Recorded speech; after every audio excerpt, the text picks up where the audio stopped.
So, same day as the other video. Working on the other things. A lot of you are going to think this is redneck route, because it honestly is. If you come back over here, look at the back.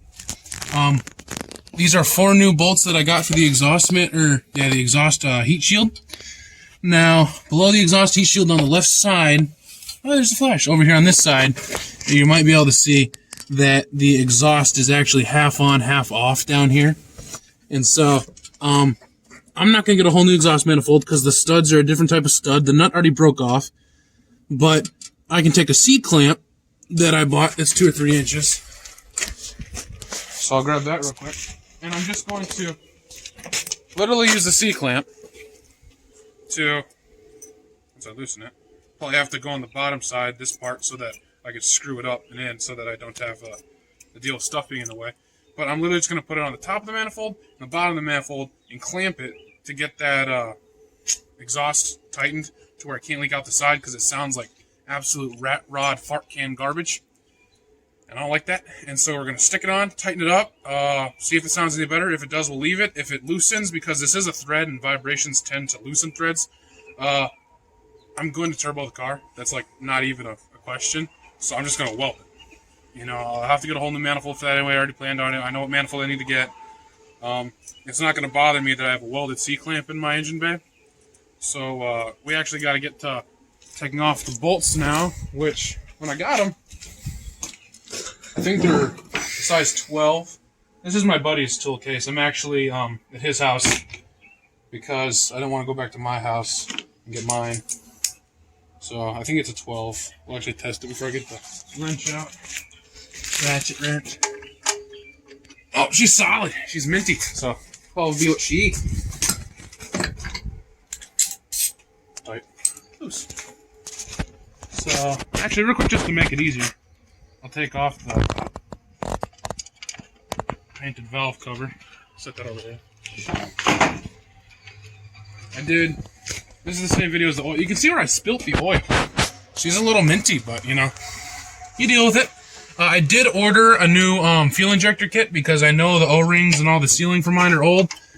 Plus, they're stock fuel injectors, which tend to be bad. I did replace the spark plugs at some point. I'll replace the ignition coils, but I don't know how much I honestly want to replace until I get the turbo kit, because once I get the turbo kit, I'll know exactly how much. The other thing I'm not too happy about is the need that I'll have to have for a ECU. Since it's a 2000 Toyota Corolla, nobody really makes performance ECUs for tuning, because no one really expects you to take a car, looks like a mom car, and turbo it. Wow, that's extremely hot. Burnt. Thank God I didn't lose the washer over here somewhere. Oof, dots. I didn't expect it to be so hot. I wonder why that bolt wasn't hot, but these two, you know what? It's probably because these two, a lot more heat gets concentrated on them. If I can speak today. So we'll get these out. Hot, hot, hot. Minty. And now I'm actually going to take the extension off for, because a lot easier to get to. Now, the reason I replaced the bolts is the old ones were rounded off on the top. Made it hard to use. Just went and found something with the same thread pattern, about length, and just got a bigger washer since they were a little bit longer. See if I can't hold this screw with the top. There we go. Come see, I put them up here just on the top of the engine. There's actually a washer right here if you can see it. Hard to see, it's by the injector. I'll take a pliers and get those. So now it's time for the heat shield to come off. I'm not too fond of that, so let's put the tool back real quick. That's going to suck, because I know me. And I'm going to take, well, I might get lucky. I don't remember if I do or not. I already burnt my finger. That's locked. Okay, round to the other side.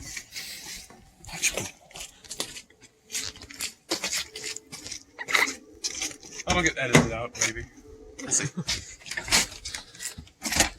Hey! I did happen to leave my gloves in here, so I don't burn the hell out of myself. Is hell demonetized by YouTube? Someone comment below if it is. You hope it ain't. It ain't? You hope. You hope.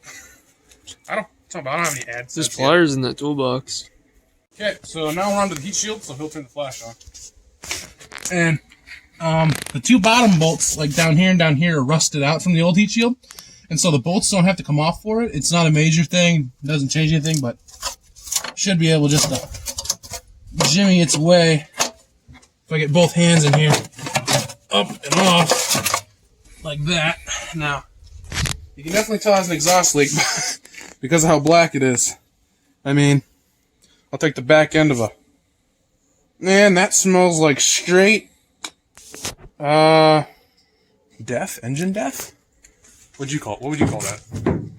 That pretty much sums it up. So now, if he comes on this side and shows you, you can really see where the exhaust actually has a leak. Down there, you can see where it comes apart at that manifold area. So the objective is to get a C-clamp around that and tighten it so that the exhaust leak is gone. The only issue is that there's a bolt down there that faces down. And, basically what happens is if I put this on, and this hits the top of the screw, and I screw this, and I hit the bottom of the screw, then I'll just be pushing on the screw, which is no bueno. But the whole point is to get this just on the exhaust manifold by itself, and this on the top of the bolt, so that I can push it back up and then keep it there.